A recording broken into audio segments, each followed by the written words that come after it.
Welcome to Zwide Media. If you're new to this channel, please subscribe. Don't forget to like, comment and share. Here's a new video for today. Enjoy.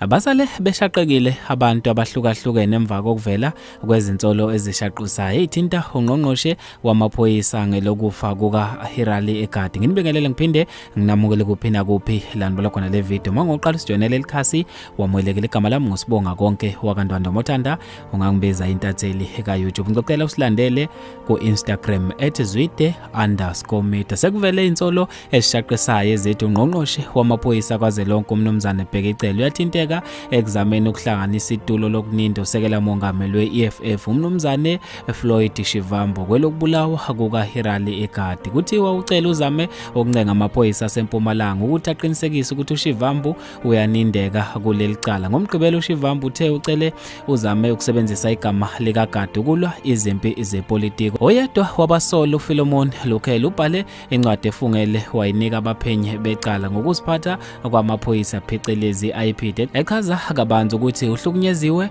waphoqa ukuthi aninde uShivambu kwelokubulawa kuka Gardee. uShivambu okubeka ukuthi usondelene kakhulu noLukhele kusukela besafunda enyuvesi yaseVets. Uthi waba neqhaza elikhulu empilweni yakhe nanokuba khetho kuba umongameli wabafundi ngonyaka ka2003. Encwadini efungele uLukhele ukubeke kwacaca ukuthi watshelela amaphoyisa ukuthi ngeke akwazi ukuninda uShivambu ngoba sekuphele iminyaka emihlanu engaxhumani naye. Ngesikhathi ecela ukuba Paule ngezinsolo zikaLukhele uShivambu uthe iANC isebenzisa udouble cry lokubulawa nokuhlukunyezwa kwabantu besifazane ukuze belwe izimpi zepolitiki nokwakha ukudideka ngobuholi beEFF. Uqhube wathi asizona izigebengu futhi asikaze sibe yizona futhi asisoze saba yizona. Uqhube wathi sizobaveza bonke abazama ukuhlanganisa amatula abhedayo futhi siyazi ukuthi ungqongqoshe abandakanyeka sizoliveza olokuqasha kwakhe izinkabo yonke inkohlakalo athinteka kuyo. Kuchaza yena uShivambu